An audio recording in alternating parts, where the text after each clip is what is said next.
Hey everybody, welcome back to another episode of Going for Two. My name is Jack Taylor. My name's Hunter too. And this is an episode that I really did not know that we were going to have to make.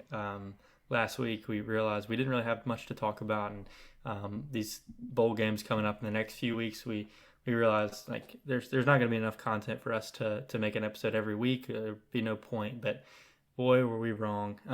Last Thursday, a week ago, we did not expect all that's happened in this past week.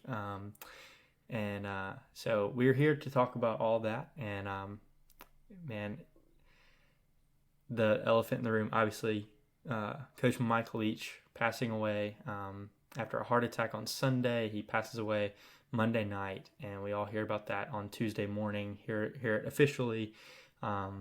Truly something that it was unexpected. It's one of the few times in college football history that an active head coach has died while he's the coach of a team, and truly just blew everybody away. It's so heartbreaking, and seeing all the stories of what he means to college football and current coaches and past coaches and players, it has just been heartbreaking.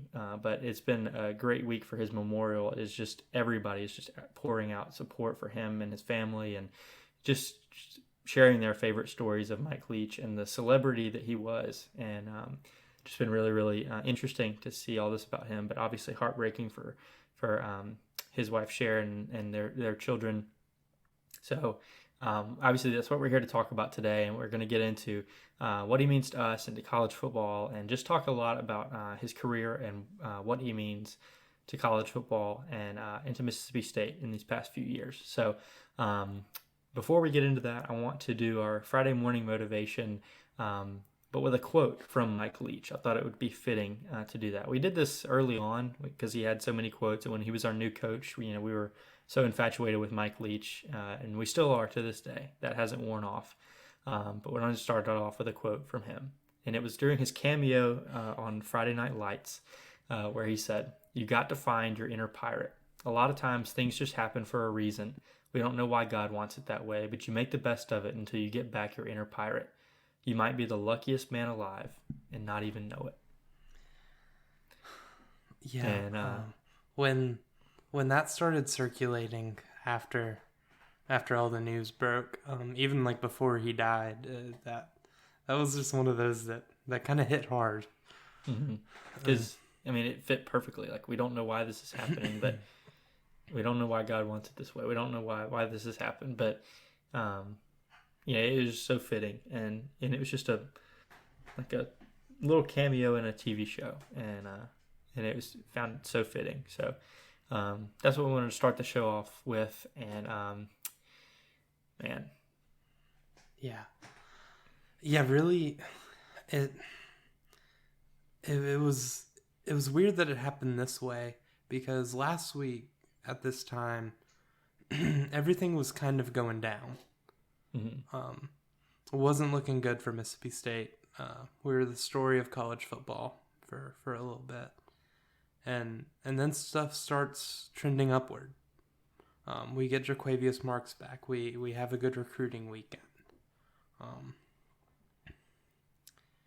Everything's looking good, and then Sunday, the report comes out. The first one, some people took it really serious. I honestly, I didn't think that it was at that point something like very, very bad. I was like, oh, he's just going to the hospital, because that's what you do when you're in Starkville.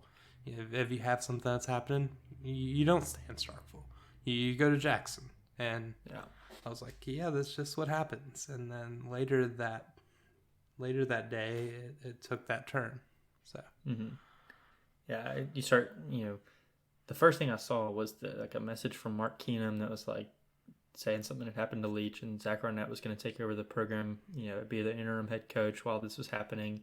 And I was like, well, that's kind of like a serious thing. But I was like, well, I know like signing day is coming up, recruiting is still like we're in the thick of that, and bowl game. Like I know you have to like appoint like who's going to be in charge while Leach is away, but then you start seeing like Steve Robertson post like if you're the praying type, like you need to be like on your knees praying, because like this is not a joke, this is very, very serious. And at that point I was like, oh wow, like what in the world could have possibly happened? And every update, you hear like this is only getting worse, it's going to take a miracle. This is like, again, if you're the praying type, pray. If you're not, make an pray. exception.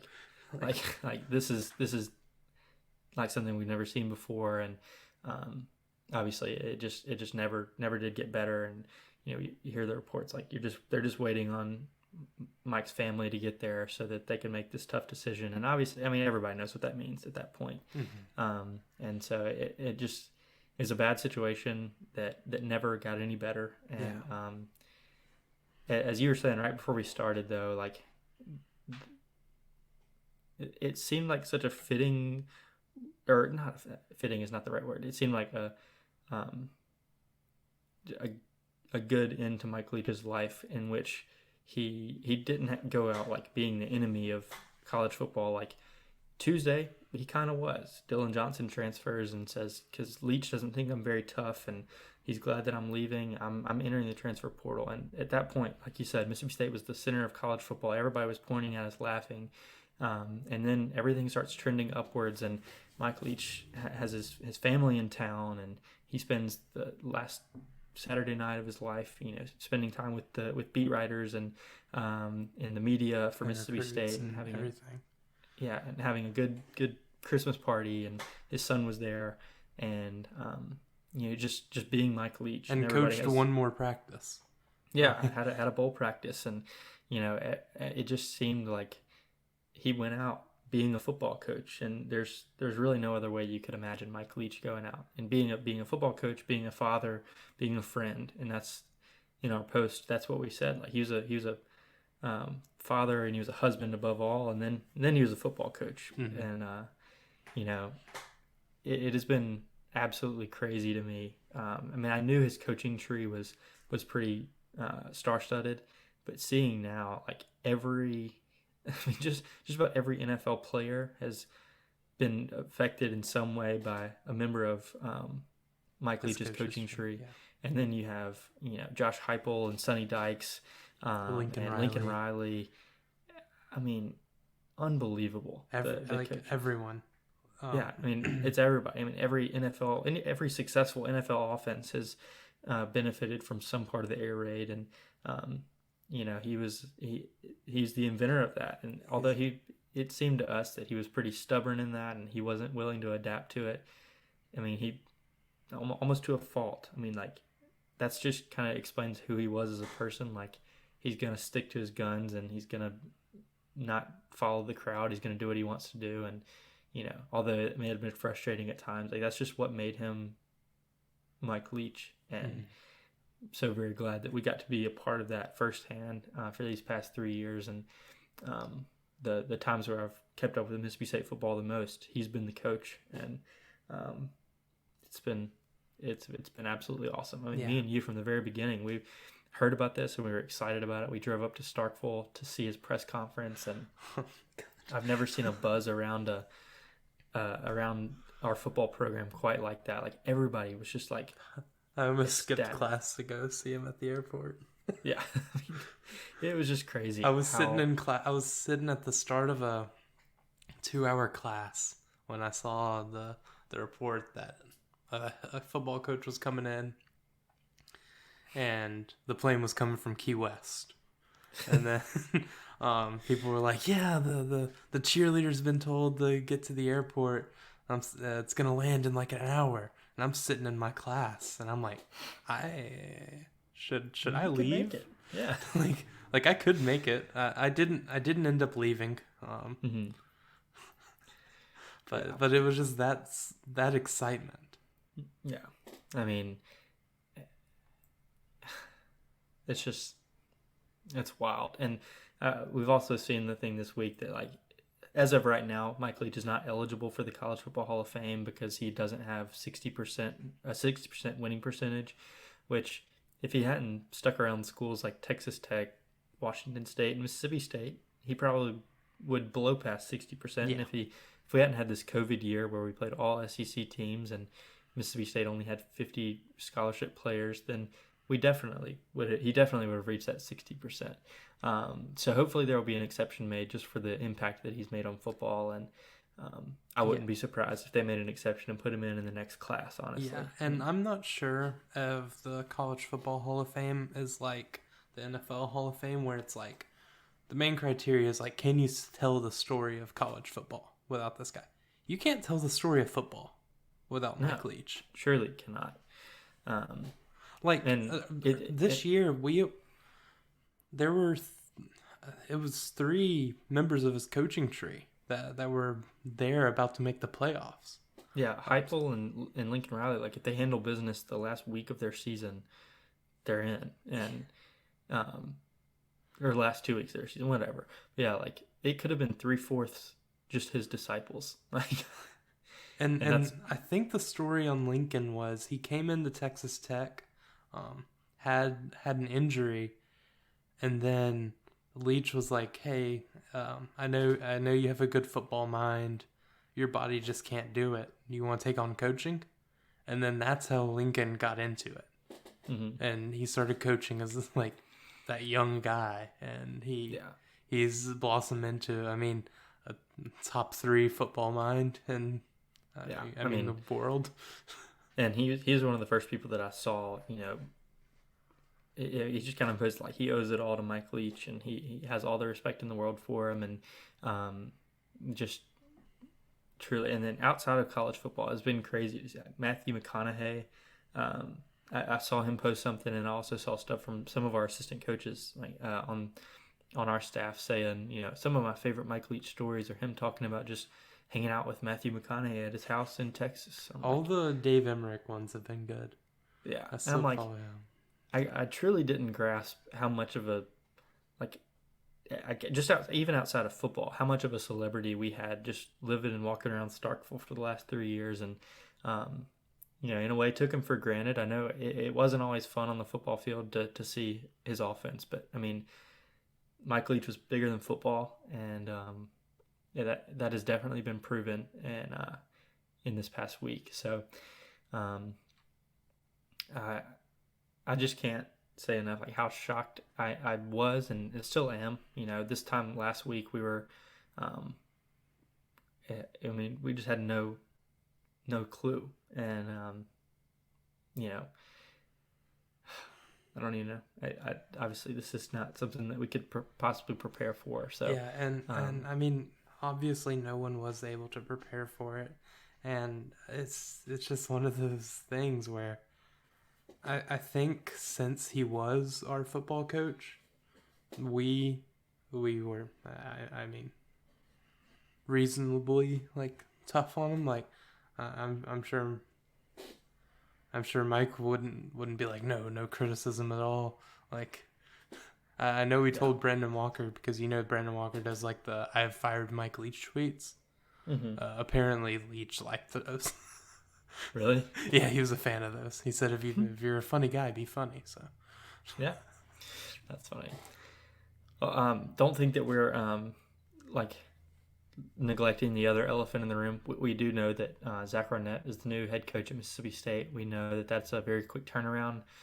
We have our opinions on that, and that's coming up closer to the end of the podcast, or at least the back half.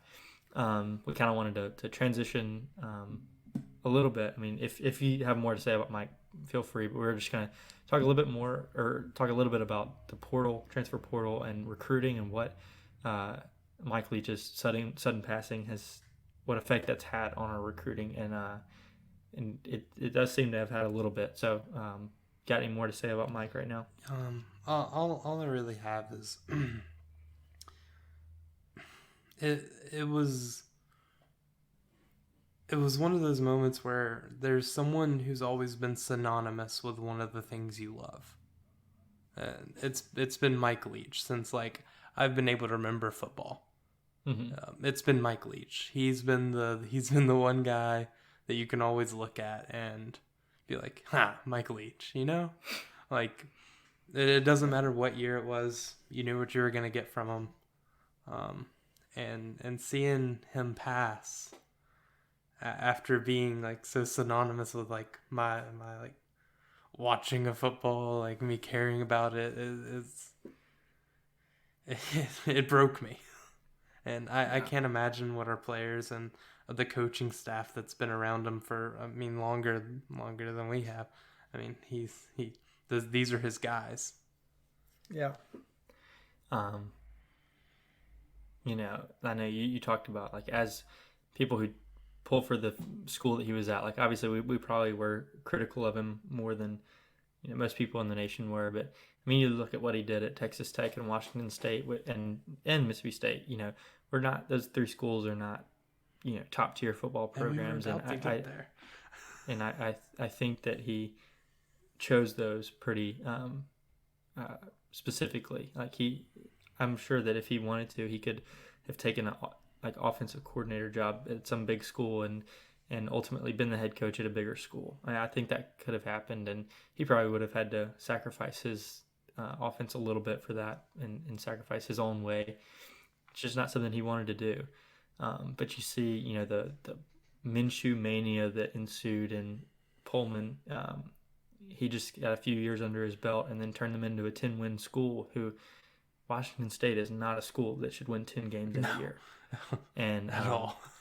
Selfishly, you can look ahead next year and say we have a pretty favorable schedule, and that team could win 10 games next year, and have college game day and everything. And Mike Leach would be the center of it with a mustache on his face, and still answering silly media questions about whatever topic they wanted to bring up. And as a fan, I kind of got fed up with those. Like, can we just care about football? Can we just talk about football? Like, stop treating him like this is a joke. But in honesty, like, that's when he seemed like he was happiest. Like, when he was all football all the time, and when he finally got a chance to talk about something other than football, he was like, that was when he was himself. And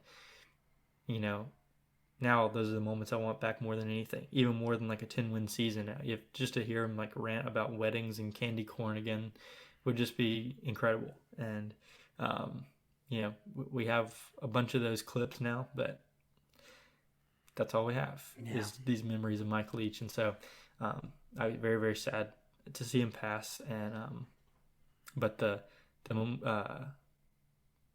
little things like the pictures of a pirate flag flying at Davis Wade, or just his picture on jumbotrons in stadiums all across the country, people leaving flowers and candy outside the gates of Davis Wade as well. I mean, the girl that he talked to about the wedding, flying a pirate flag at her wedding. Yeah. I mean, just that crazy. One got me. Yeah. So that's what we have right now, and it was a sad week. Wait, do we want to do our top three? Oh yeah, let's do that. I didn't see that on here. Okay. We did want to end this by talking about our three favorite games under Mike Leach in his era here at Mississippi State. Number one, I think, without a shadow of a doubt, has to be the first game of his era. KJ Costello, 623 passing yards, the statue game. We beat the defending national champions, introduced the air raid to the SEC. We were going to win the national championship. KJ was going to win the Heisman. And, it was just... all of that happened, right? All of that happened, yeah. I mean, there was... We reached the peak at that moment, and then it was just downhill from there for that year at least. That was the first game we saw under Mike Leach. That was the best game. And then I think for the second best game, you might have to go to the other end and think about the last game that he coached. And it wasn't pretty. We definitely didn't have somebody throw for 623 yards, but a win over Ole Miss in one of the funniest fashions outside of 2019 that I've seen in a long time. A shovel pass on a 2-point conversion. That's pretty burning hilarious. 2 timeouts to call that. It was less about Mike Leach out-coaching Lane Kiffin and more about Lane Kiffin out-coaching Lane Kiffin. And our team, like, State fans knew that this was a tough team, but I can kind of assume that the outside opinion on an air raid team is like, yeah, they're not tough. They're just finesse stuff. We Yeah. out-toughed Ole Miss to win that last game, like completely. Yeah, absolutely. Mm-hmm. And that was a fun one. Opposite ends of Mike's era at Mississippi State. The first game and the last game. Those are my top two. Yeah. And the last one, or the Ole Miss game specifically, just because it's against Ole Miss for me, and then the other things that we mentioned as well. The third game, me and Hunter kind of disagreed on a little bit, so I'll give mine, and then you can give yours. Okay. I think Texas A&M this year was probably my third favorite, just because anytime you get a score in every phase of the game. I mean, we had a pick six, we had a blocked kick return for a touchdown, and obviously we had go DCAM go. And then obviously we had Will Rogers have a 400+ yard passing game, to score offensively a lot. That was a fun one, just blowing out Texas A&M, even though they didn't turn out to be a good team at all. You're welcome. Yeah, we killed them. And then they beat LSU, obviously. That was a fun one for me. So. Yeah, I'm going to go with 2021 Auburn, the comeback. Ooh, yeah. Mm-hmm. That one was just really fun. Seemed like Auburn was just running it up on us. And then I believe the speech was, "They can't stop us if we execute." Yeah, and it's simple like that. How well did that age? That was awesome. And it was so weird because for about every game at that point, I had been saying, "Hey, this offense is pretty unstoppable when they execute." Because after my game reviews, I'd be like, "Yeah, when everyone does their job, they're averaging like 12 yards of play, and if you add that up, that's a dub." So seeing that happen, and then Auburn just, it wasn't even like they were playing horribly. It was just there was nothing that they could possibly do. Yeah. All right. Yeah. Some honorable mentions for this award, or not award, but just these top games. Honorable mentions for me are Arkansas this year. I mean, we just dominated from start to finish. Kentucky last year. We got the lead, I think, in the second quarter and didn't really look back. And then another one, oddly enough, is the loss to Georgia in 2020. 50 scholarship players, and we hung with one of the nation's best. That game so much. Yeah, that game. If Stetson Bennett started, we would have won that game by 21 points. Yeah. So, I think my two honorable mentions are going to be 2021 Texas A&M. Mm-hmm. Will going in there and lighting them up. And then I think the Armed Forces Bowl. It's another Mike Leach memory. It had two of the best video clips of all time. You have Emmanuel Forbes and Malik Heath cutting through their World War II bombing raids. One with a towel whip, the other with a kick to the face. And then another camera is showing Will Rogers and Mike Leach in the crowd taking pictures, and then slowly panning over to the entire teams fighting on the field. And it was just awesome. That game, the post game about that, the locker room videos, the Malik Heath on the Instagram live looking yelling that he's looking for Will, and Will obviously not wanting to be on that video.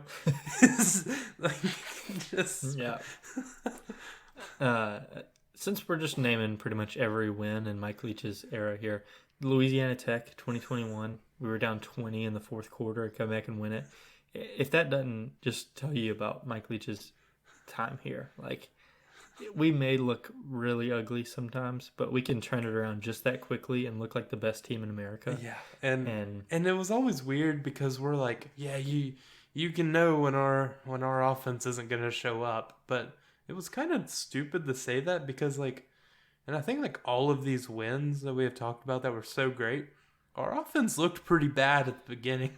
Like from possession to possession, it would just change. Like I think about Arkansas last year, the game we were like there in Fayetteville, like Will had some awful drives, threw an awful interception early in the game, and then had a 2-minute drill, like surgically moving down the field. I think he moved down the field like 3 plays in like 21 seconds, and we were in field goal range. And we don't have anyone that should be able to run 40 yards in that. And I'm like, what is this? I mean, from possession to possession, you just never knew what you were gonna get, but at the same time, you knew exactly what you were gonna get. Yeah, if you knew if it was going to happen. Yeah, what would happen? And yeah, I wish we could go back knowing what happened and not take them for granted as much, but yeah. I am so glad we got to ride on the ride. Yeah, I'm very, very glad that we got a firsthand experience with Mike Leach, and we'll talk about it more throughout the episode. We're gonna move on here now to transfer portal and recruiting talk, and where as we sit now, we are 27th nationally in recruiting, and I'm pretty sure just inching up. Day by day. A bunch of our guys are about to get readjusted, so they should move up. Yeah.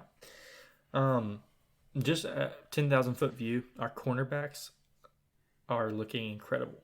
We're losing a future NFL star, I'm assuming, in Emmanuel Forbes a year after we lost Emerson. So it's kind of like this room is falling apart. But oh my goodness, our DBs are just piling up now. Both coming out of high school and transfer portal. So we're going to talk about a few of those names in a minute. Also, when I look at the high school guys coming in, a big chunk of them are offensive linemen. I'm sure we'll get some junior college guys as well, and hopefully we'll hit the portal for 1 or 2 also. Although we are returning a big portion of our offensive line. Everyone but Sharp. But, yeah. So I mean, that's what we look at with the air raid, and who. We'll talk a little bit later about whether or not we're still going to be seeing the air raid or not. But yeah, I mean, offensive line has been kind of hit and miss in games and in these past few years, and so that's obviously something we want to shore up. And yeah, so let's get into some names here. So Radarius Jones, Radar Jones, as he goes by, 4-star defensive back from Horn Lake, and he's now transferring from LSU. So his first year in college was actually the Joe Burrow 2019 national championship team. So he's a national champion, and he's coming in here. He's got to be a good locker room presence. Yeah, right. He was in that locker room with all those famous videos with Odell. Do you think he get the gat? Did he got the gat?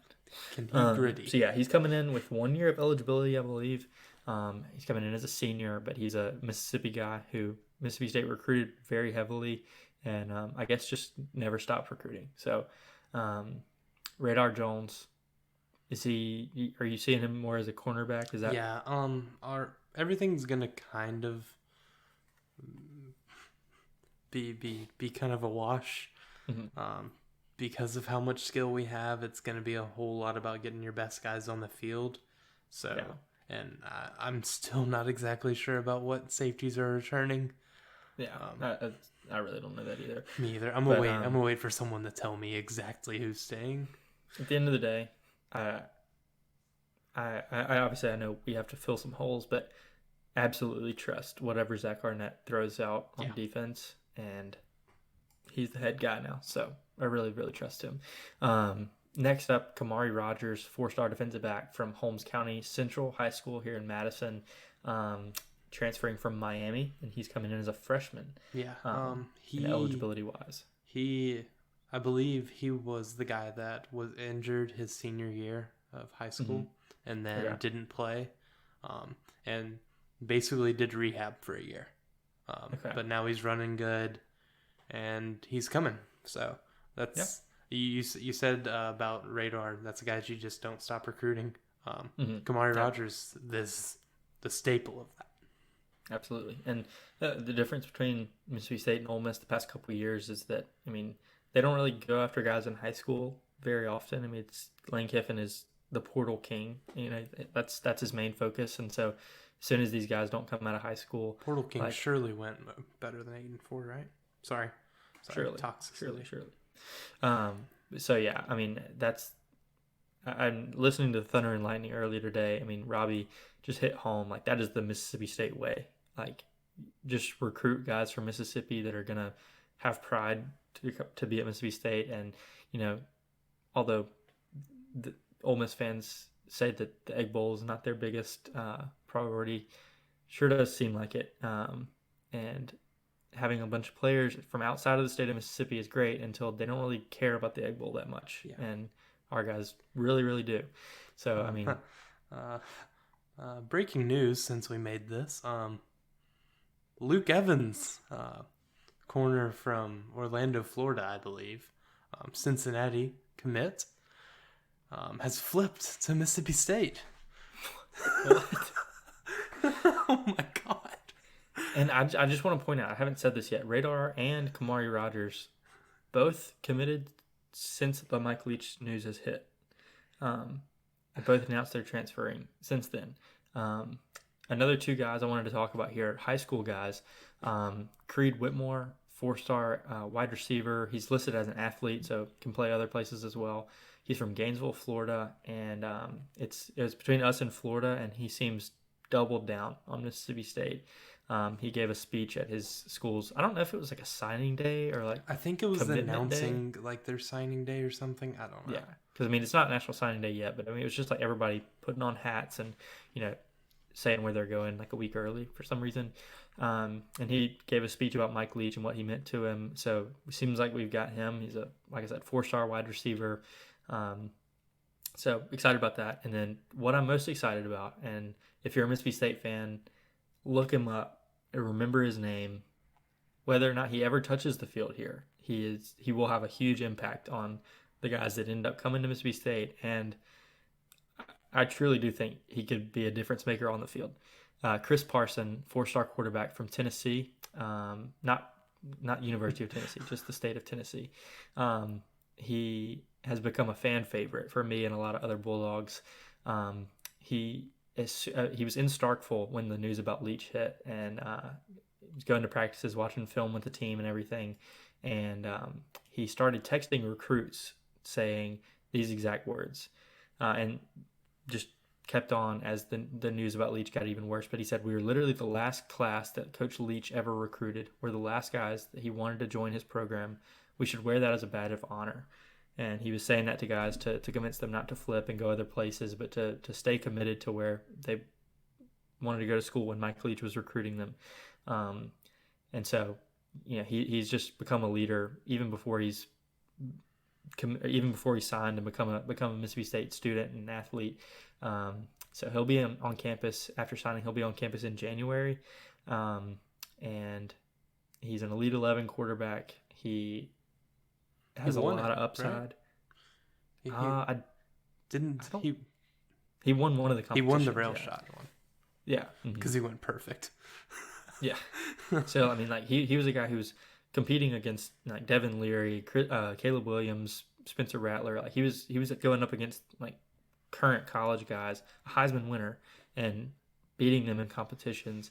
I know that, you know, we had Jalen Maiden a few years ago doing stuff like that at camps with Cam Newton. But you know, anytime you see that, you have to like it. You have to see the upside, and you can't overlook the leadership that he's already shown. Yeah. Even a few weeks ago, he took his official visit, or one of his official visits, and instead of going to the basketball game with the rest of the guys on their official visits, he stayed in with Coach Leach and other coaches and watched film. Shouldn't he be packing the hump? Yeah, really not committed to Mississippi State athletics as much as he thinks he is. But no, he just really seems like he loves football, really, really committed to it. And just remember the name Chris Parson, because I think he's going to be a fan favorite for a long time. I have another one that you may not know of. It's Seth Davis out of Katy, Texas. Okay. A 5'7" running back. Ooh. Yeah, 5'7", 170. Tiny guy. Yeah. I think he won like 6A like Player of the Year in Texas. Oh crap! So Okay. so there's that. Basically, if he was an inch taller, he'd be a 5-star and going to Bama next year. But he's a 3-star. Yeah. Excited about that. Well, he would also be a 5-star if he committed to Bama today. Yeah, you're probably right. Yeah. So freshman All-American preseason. another one that I've seen that I have no reason to be excited about except for the fact that he's from Australia. His name is Keelan Crimmins. He's an Australian punter, the first that we've ever had, I believe. And so he could be the worst punter ever, and I would still be excited about it. We'll be like, wow, we should put in the Australian kid. Yeah, after seeing 6 of our 12 games this year with us having just horrible punting, I just have to believe that, he's going to be better. And I see like every other school, even Southern Miss, having Australian punters. And I'm like, why can't we just get one of those? Oh, shoot. We got Malik Ellis from Laurel? Yeah, we did. Dude, I didn't know that we were... Oh, sick. Yep. Sick. I'm really excited about that too. There's another. So, all that to be said, recruiting the past week has looked really, really good, both high school and transfer portal guys. And all this with, I know that our program right now is surrounded with some uncertainty, and even the really just unbelievable news that there were schools trying to poach our players, contacting them about like, yeah, there's a lot of uncertainty around the program. Like, would you consider transferring? And although we don't know any schools like by name, like it was definitely Auburn. I think we can look around and say it's probably Auburn. Yeah. I truly don't believe that Lane Kiffin is behind any of that. As much as I want to, I don't think that he would use the back channels. Yeah, I think he, if anything, he would just tweet it. He would be tweeting at them. Like he'd be like, yeah, no. Coach. He would just tweet eye emojis and like a skull emoji. He would just like copy Tulu's tweet and be like, at like Tulu Griffin, I need you practicing for me. I need him. Also, in the past couple of days, I don't know if there's anything to it, but I've seen Xavier Thomas kind of talking about maybe not transferring. Yeah, I'm not sure if he has an offer from LSU. They kind of had some guys come back that, like, Boute's coming back, and then the guy they flipped from Mississippi State a few years ago. Yeah, Malik Neighbors. Back. Yeah. I don't really understand, like, obviously Xavier Thomas is more than just a punt returner. Like, I know he can be a wide receiver. But, like, he doesn't have film as a wide receiver. Plus, LSU has far better talent than we do. So, like, he just has film as like a very niche position on the field that Malik Neighbors has done very well since the first week of the season. So I'm not really sure what his plan was. I just saw like several of our players tweet like take your name out of the portal and stuff like that, and he just like retweeted it and sent eye emojis back like he might. So I don't have any truth to that other than like stupid emojis on Twitter. Also saw, speaking of eye emojis, Dakotas Crawford from wide receiver from Nebraska, who has the coolest name in the country, no pun intended. Saw him post some eye emojis at Tulu, and then Tulu sent them right back to him. So, can we start up a Tulu tweet translator? Yeah, there we go. like the old like Kyrie ones or the Cam Newton ones. Yeah. I speaking of that, I think that Dakotas was actually responding to a Kamari Rogers post. I don't know what the connection there is, but because Dakotas is from like Louisiana, I think. Yeah. But he played at Nebraska. He's now transferring, so that would be a wide receiver that could easily slide in and take Rara's place. Do I know if he's cool? No. Do I know if he's good? No. Name cool. Name's cool. Name's cooler than Rara, and Rara is a pretty cool name. So, Rar so yeah, XR. Rar. I'm gonna miss doing that when he scores. Yeah. Yeah. I'm gonna really miss the duck celebration. Hopefully. Yeah, can we give him another year? Honestly, can we? But yeah, so that's what we wanted to say, and the tail end of what I was saying there about other schools trying to poach our players now that there's uncertainty in our program, I believe had a lot to do with us going ahead and making this decision to change Zach Arnett from an interim head coach to our head coach, just as the head guy for our program moving forward, not just for the bowl game, but for the foreseeable future. Got a 4-year contract, making $3 million a year. And I just have to give all the credit in the world to Mark Keenum. He has dealt with this whole situation with a whole lot of respect for our program and putting our players' needs first, but also showing a lot of respect to Mike Leach and Mike Leach's staff. Zach Arnett deserves this more than any coordinator I know of. He is. I mean, he's stayed here.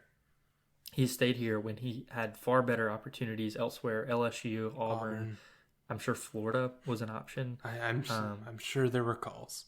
Yeah, I think South Carolina. I heard at one point. We know Syracuse. He came here after he had already accepted a job at Syracuse. I just found out about that.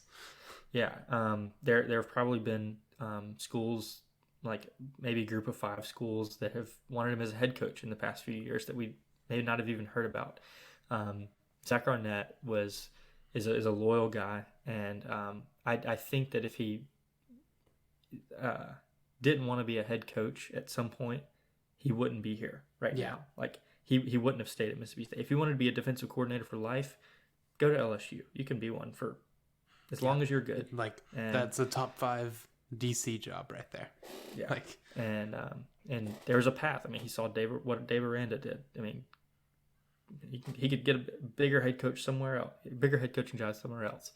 But Zach Arnett's been very loyal, and can I just say, I it's not like I had any sort of personal relationship with Mike Leach, but can I just say, like, anybody that thinks this is disrespectful to Mike Leach to move on this quickly, I'm going to say the words that Hunter said the other day. Hunter said Mike Leach could have been fired and Zach could have been hired an hour later, and nobody in this world would have been happier for Zach Arnett than Mike Leach.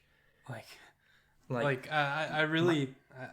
don't think and I think we can safely assume that Keenum talked to the Leach family about all of this. I mean, he was in Jackson with them.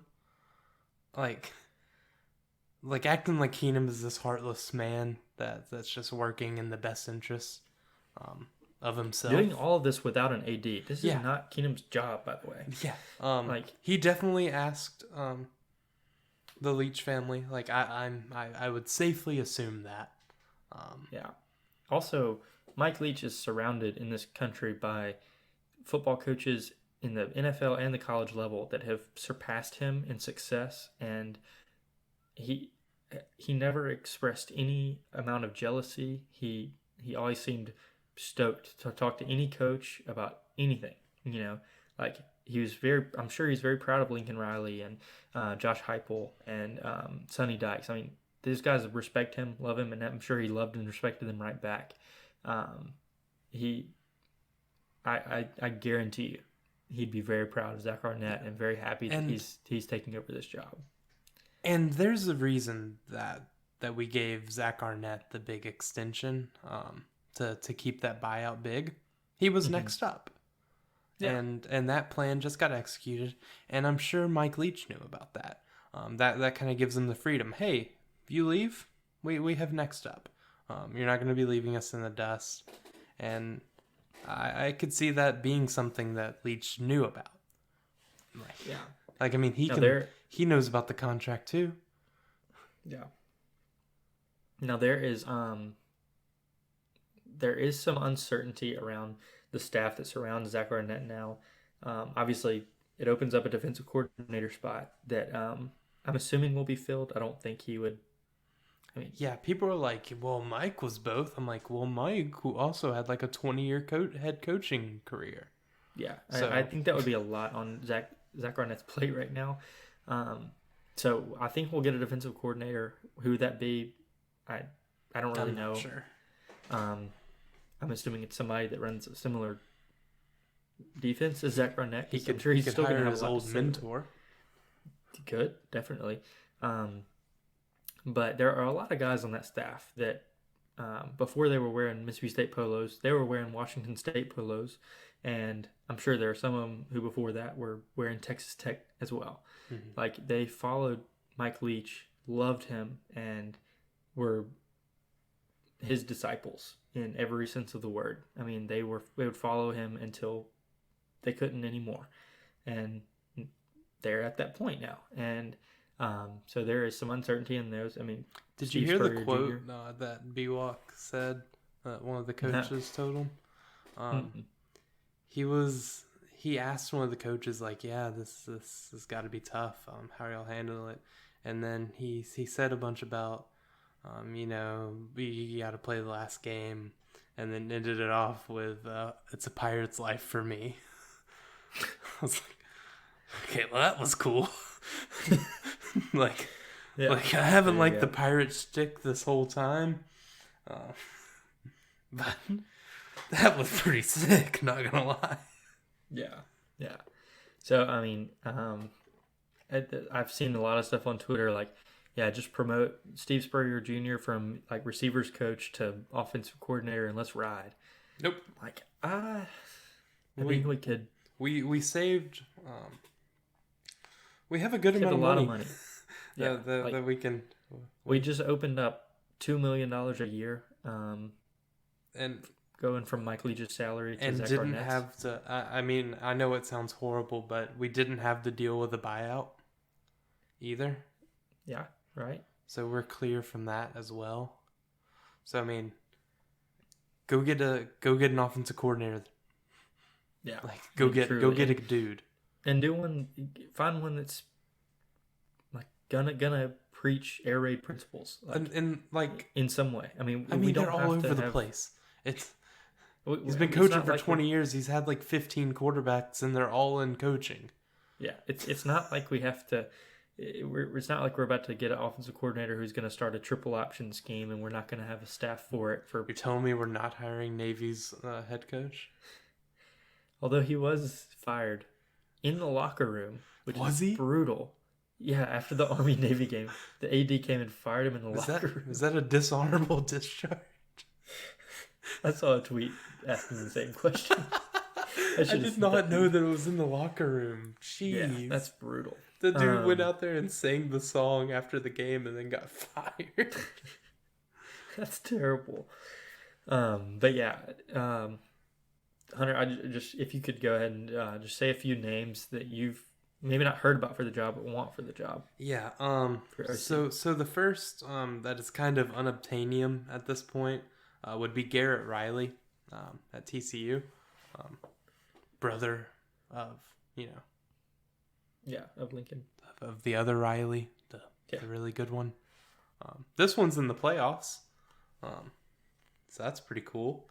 Yeah. But he's kind of unobtainium right now because I'd assume TCU will pay him whatever he wants. Yeah. Another one that I was really excited for was Graham Harrell. He accepted the job at OC job at Purdue. I still think that there's an option. I mean, we have to be able to pay more than that space school over there. Yeah. But yeah, that one kind of happened.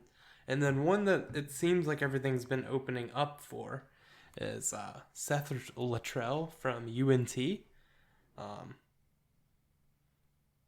From North Texas. He just went to the CUSA championship, and they decided to fire him.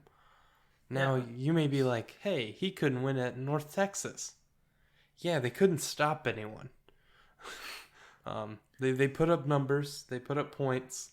I think that would be awesome. And he did not get the North Carolina job, which was very rumored to happen. So, gotta think that we're in some talks there.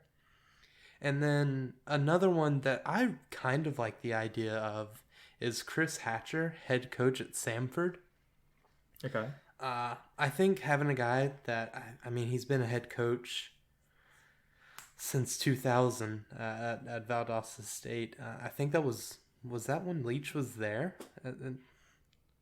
Yeah, he was I think he was a quarterback under Leach at Valdosta. Oh, really? Okay. Yeah, he's like, I mean, he's been a head coach since 2000. And he's just always been on that second level. And I think going and getting a guy like him that understands the role of head coach, bring him up here, let him be OC, let him be associate head coach, and just kind of surround Arnett with competency. Yeah. Or like people that know what's happening. And honestly, Arnett may not need it. He has been under like 2 coaches that have 300 lifetime wins or something. Like, yeah, like you're right. It's kind of nuts. Like, he's been under 2 of the best coaches ever, and he's been like their right hand man. So, I mean, he may not need it. I will also say, like, anytime a school, anytime a program gets a new head coach, it is supposed to be like a time of excitement, and like a team's not doing well and this new coach is going to bring them into the promised land. Like, obviously that rarely ever works out, but like at the time the coach is hired, it is a time of excitement. Everybody has something to look forward to. Like, it's going to be different now. We had that with Dan Mullen transitioning from Crum to Mullen. That ended kind of rocky, and because of the way that he left. And then Joe Moorhead came in, very, very promising as like the former OC at Penn State. Like, that was excitement because like we just moved into like, okay, Dan Mullen like got stagnant at this point in his career. Joe Moorhead is going to bring something new, and we're going to move forward. It's going to be different. And First year it didn't work out. First year was fun. Yeah. The defense was great. But obviously that didn't work out. Mike Leach was the epitome of like, this is about to be different. It's going to be exciting. It's going to be super different. We made a name hire. Like, we've actually heard of this guy. He's not a former OC. Like, it's not a guy's first chance. Like, it's like he chose us. We didn't choose him. And so that was awesome. And I feel bad for Arnett that like he's not going to be like, his first chance is not going to be like at a time of excitement. Like, everybody's sad that, you know, Mike Leach can't be our coach anymore. So now we have to settle for Zach Arnett. We have to settle for our defensive coordinator. Let's try our best to give Zach Arnett the benefit of the doubt and some excitement here, regardless of what happens on December 30th or 31st. When do we play the bowl game? I think it's January 2nd. January 2nd. Regardless of what happened against Illinois, like, I expect us to win that game. I expect us to make some incredible tribute to Mike Leach with what we wear, with something with the pirate ship in Tampa, something. But like, and I know that will be Zach Arnett's first time as like the head guy in a football game. But regardless of what happens that day against Illinois, let's go into the offseason with some sort of excitement that he's going to bring a staff on that is going to have something different and something exciting moving forward for Mississippi State football. I love this guy. Even last week, before we knew any of this was happening, we talked highly of Zach Arnett. Like, we talked about him coming back and being a big part of why the defensive guys were running it back, as they say. Like, we know that the players love him. We know the defensive guys love to play for him. We know his defense is exciting. Yeah. It's aggression. It's toughness. And you look at the guy and you can tell he's a football coach.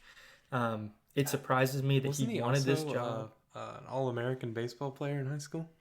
Really? Didn't I send you that one time? You did, yeah. I forgot about that. I didn't expect him to take this job because he just doesn't seem like the guy who loves the podium. He doesn't seem like the guy who loves the spotlight on him. But in this profession, like, everybody wants to move up and everybody wants to go to the next step, with very few exceptions to that. I think everybody wants the head coaching job, and him having his first chance at an SEC level is going to be tough. But as I said, let's just try to give him what every coach wants and what every fan base wants, and some excitement going into his tenure at Mississippi State. Yeah, I mean, if he was at Georgia and Georgia had the 5th best defense in the SEC, would he be hired as our head coach? Yeah, we would be very happy about this. But no, he was at Mississippi State with his defense on the field a lot. Still top 5 in the SEC. So that's one way of looking at it. Don't lock yourself into, wow, we're just hiring from within. No, the guy had a top 5 defense at a place that, honestly, like how the offense does, statistically, you shouldn't have that with how much they were left on the field. We are a revolving door of defensive coordinators and have been for the last decade, if not more. I didn't really keep up with Mississippi State football before then, but I mean, it's like 2 years and you're out of here most of the time. So, when's the last time we had an offensive coordinator? Yeah, I don't know. Mullen was always OC, right? I was never really familiar with what his staff was, other than like Manny Diaz a couple of times. I really don't know. I think he may have been OC the entire time. And was Moorhead? Yes, Moorhead was head coach and OC. Yeah. And Mike Leach was as well. Dude, I don't know. It may have been early Mullen. I'm not exactly sure. I really don't know. I mean, I'm about to look it up. I think he was a young gun. He probably did want to do it himself. When was his first year? 09, I believe. Yeah. But yeah, I sadly never got a chance to meet Mike Leach, but I did get to meet Zach Arnett one time at a baseball game. We were both in the concession stand line at the same time, and I saw him there. He was kind of hard guy to like miss. I mean, he just looks like a football coach just standing in a crowd full of not football coaches, and he had his hat pulled down like well over his eyes, just like and his arms crossed, like definitely did not want to be noticed at this game. But I said, "What's going on, coach?" And he kind of looked up at me and said, "Hey," to me, and I said, "Nobody's noticed you here today?" And he is like, "You'd be the first." And it was like the 7th inning of the game, like, and he's like one of the best defensive coordinators in football, and he's just walking around not being noticed by anybody. You think he'll be the first head coach that we get an interview with? Maybe so. I really doubt it. Yeah, you're right. I mean, you kind of want to be low profile. Anyway, like those days are over. Those days are over. If you wanted to be able to go to a baseball game and not be noticed, not going to happen anymore. And like I said, I guess that's the goal of every coach in this profession. Like, you're gonna have to move up the ladder at some point, or you're not doing your job correctly. So I'm super excited for Zach Arnett. That's all I'll say about him. I just couldn't be more excited for him. Obviously, it's not the scenario that he would want to become the head coach, but it's what's happened, and Keenum believes he's the right guy for the job. Our AD search, like as we've kind of touched on, is on hold right now, I guess, with everything that's happened with Leach. I think a lot of this with Keenum having to make the decision we'll slow it down to do this was, we've been interviewing these guys since Cohen left. And we haven't expected them to make a head coaching hire. Yeah, you're right. So if we made them come in, we make the commitment to one. Oh, also, a week ago, a head coaching vacancy at an SEC football program opened up. Yeah, have fun. We didn't interview you on this, so have a good time with that. Yeah, we can't put them in that position because that's a easy way to get a fired AD in 3 years. So. Yeah, right. So you're just saying, like, this isn't going to be on anybody's hands? No, this is just what had to happen. Come in, get the AD with a clean slate. We're in a good position. We made pretty good hires. Yeah. Just maintain and make our facilities better. Yeah. That's all. And market it. That's all you have to do. I mean, my thing is, like, I know we touched on this. I know it seems rushed. Like, literally 2 days after Mike Leach passed away, we already have a new head coach. It's a perfect storm of signing day being very, very soon. Um, other coaches and schools trying to poach our players, and um, having a coach that is capable and like in line for this kind of position. Yeah. He was coaching waiting. Like if it was Peter Sermon, and this was like 2017 or 2016 Mississippi State, like he would not be the guy. He would not be hired 2 days later. He may be interviewed months and months later. He may be the interim coach, but this is different. I mean, Zach Arnett has paid his dues. He's proven that he can lead a team. He's proven that players really love to play for him, and he's got a track record of being one of the top defensive coordinators in the country. It's time for him to have a shot, and I'm glad that we're the school that gets to have him. So, anyway, that's going to be it for that talk. I did want to punch in a few more thoughts before we go. Emmanuel Forbes was at bowl practices before Leach passed away. To no surprise, he has announced that he will play in the bowl game. Very unexpected for me, at least. He got kind of banged up in the Egg Bowl, and I thought that he was probably out for the rest of that game, and that was going to be it for his career at State. I'd have to believe that he thinks he might could get another pick six in this game. Like, you know, if bowl week is for you anything think Illinois is gonna put the ball in harm's way? Probably,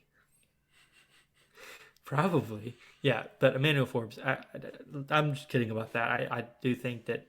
No, that dude definitely hopes he gets another pick six. You're not kidding. Well, yeah, but I think it has way more to do with like some leadership rather than. What would be the goofiest possible pick six to break the record? Literally like he's gotten one off of a foot and off of a head. Maybe could you imagine? And he's gotten one like 10 yards behind the line of scrimmage. Maybe off somebody's butt. Just a butt. Maybe like a fake punt. Pick six. Like, why are you even on why are you in punt coverage? It's like a fake field goal, and he's just like on the sidelines. No, he's a fake field goal where they like pitch it back to the kicker, and he's rushing off the sideline and just intercepts. Like kind of like the Will Levis one, but yes, but just like on a field goal when they're when they're tossing it over to the kicker on the outside. Man, that'd be awesome. That'd be kind of goofy. So yeah, fully. I mean, if you're a betting person and the line is like 0.5 pick sixes for Emmanuel Forbes in this game, hammer the over. He's getting at least hammer that exact number because it's gonna be fluky as all get out. It's gonna be worth a half of the touchdown. Anyway, so yeah, Emmanuel Forbes coming back. Super excited to see that. I don't know exactly why, but I'm excited for it. I think he's just like that. I think he just loves football, and he's a football guy. Yeah. Next thing, I'm not going to say much, but our basketball team is 10-0. We have 2 more games left in the non-conference, and we haven't given up more than 60 points in a game all year. Gave up less than 55 to the first 9 teams. Gave up 59 to Jackson State. But they did. They had 53 with 8 minutes left in the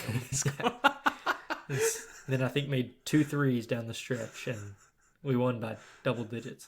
That we were ranked 17th in the country. First time we've been ranked in 5 or 6 years, maybe. I don't really remember being ranked under Howard. Being ranked in basketball feels weird. But we're 10-0 for the 5th or 6th time in program history. Ranked 17, like I said, and that's all that I'm going to say until SEC play. We start off with some heavy hitters. Start off with Bama and Tennessee, and I think Ole Miss maybe. Yeah, and then Ole Miss also starts with Tennessee, Alabama, and then us. So it does get like a little bit easier after that. Is our game at home against Ole Miss? I really don't know. I think we're starting 1 and 2. So that's good. Yeah. So yeah, that's all I'll say until SEC play. We look like contenders now. We've built ourselves a lot of breathing room in terms of like what we need to do to make it to the tournament. But we still need to go 500 or better in conference play, and I think we have the team that can do it. We're very inconsistent offensively, but I mean, you're giving up like 50 points a game. You have to believe that you're going to be in most of those games. We put the miss in Mississippi State basketball. On both sides. Both teams miss a lot. Both teams just missing the goal. Both teams mishandling the ball and dribbling it off their foot. That's just that Bulldogs defense. Mm-hmm. If you ain't a dog. You dog food. All right. That's all I'm saying until SEC play, finally. All right. Last thing. Fantasy football playoffs. For me and Hunter, we co-manage a team named CD's Nuts. Not saying it again. What's the name of it? Oh, CD's Nuts. Okay, thank you. And yeah, so we have already locked up some money. This is a pay-to-play league. I did not play. We've already locked up I'm just some a money. hired gun. We got a bye week by being a top 2 team. And you sound like you really understand. $40. We've already locked up $40, which has to be split between me and Hunter. So I paid $30 to be in this league and made 20 back. We're almost in the green, baby. Almost. Thanks, business. I'm in the green. Thanks, finance bro. I'm not a finance bro. All right. So we will play the winner of. It's complicated. There's reseeding. We will most likely play Nerf or Nothing or Jay Cookie's team. So good luck, either of those 2 teams. We're coming. Yeah. We're not backing down. Anyway, that's all I'll say about our fantasy football team. CD's Nuts. Okay. Yeah, so let's move on to some Instagram questions before we go. Don't even want to ask how long this episode has been, but it's worth it. It has been 67 minutes. Wow. Also, want to give an all-time Mike Leach story here. In 2008, Texas Tech's starting kicker couldn't make a PAT, so they held a halftime contest for free rent for Linwood Townhomes if a student could make a kick. This kid named Matt Williams drilled the kick, and then Mike Leach pulled him aside and made him Texas Tech's starting kicker for the next 3 seasons. How many times do you think Brooks read that, like, wanting that? Like, he thought that he was going to be on the I'm going to be him. Yeah. Given a few more years of eligibility, I believe he could have done it. Absolutely. All right. So we have just a few questions here, not too many, but first one comes from Brooks Taylor. He says, "Do you like the promotion? I love it." He said that he loves it. As we've said, we're both behind it. We love the decision. We like the timing even. I was shocked by it, I will say, but I do like it a lot. Same. Duncan Helms, 17, said, "Who's your pick for OC?" We talked about that a little bit, but Hunter, what's your pick right now? I think Luttrell from, or well, I don't know how to say his name, from North Texas would be a good one. I mean, has like 4 years of head coaching experience. Seems like we could get him. He's available right now. Just call him and he can come in. Make him an offer. Make Saban say no, right? I think that we should make Cliff Kingsbury say no by not offering him the job, because make Matt Patricia say no? In like 2 years, Cliff Kingsbury is going to be the head coach of Texas A&M, making like $12 million a year after being fired from the Arizona Cardinals.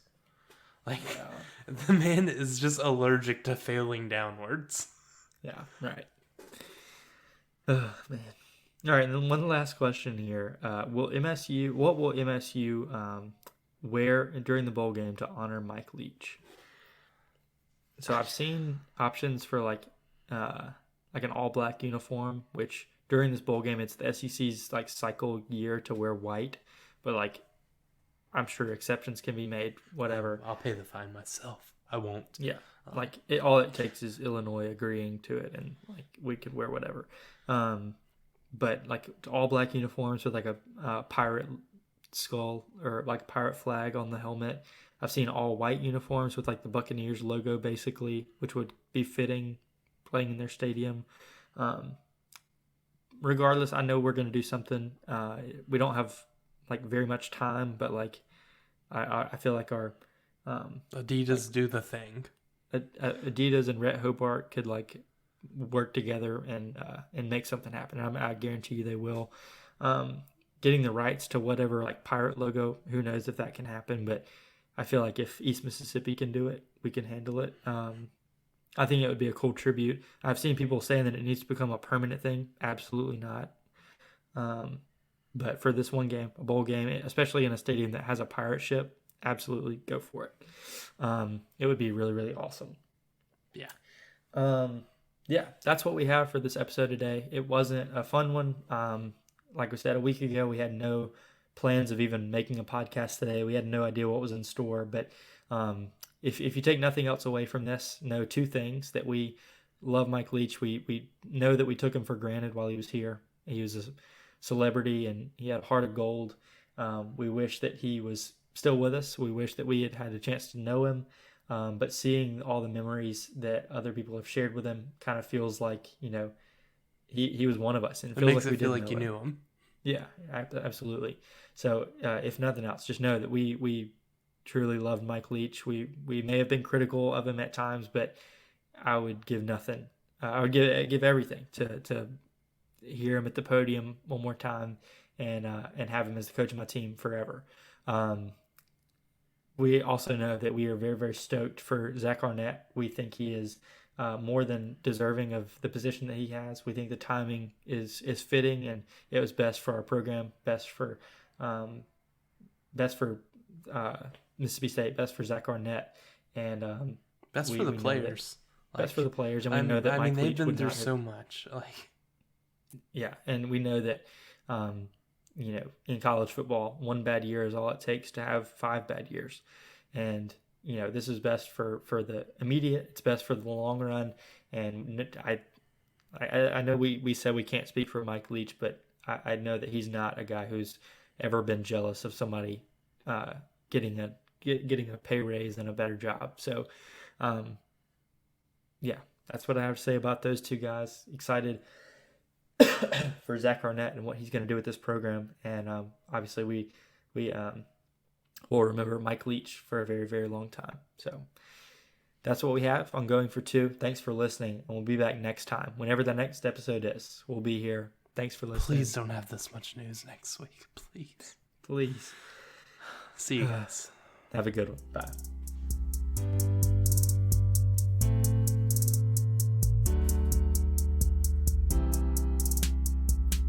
When it comes to breakfast, you have ham and you have eggs. The chicken is involved, but the pig is committed. Word.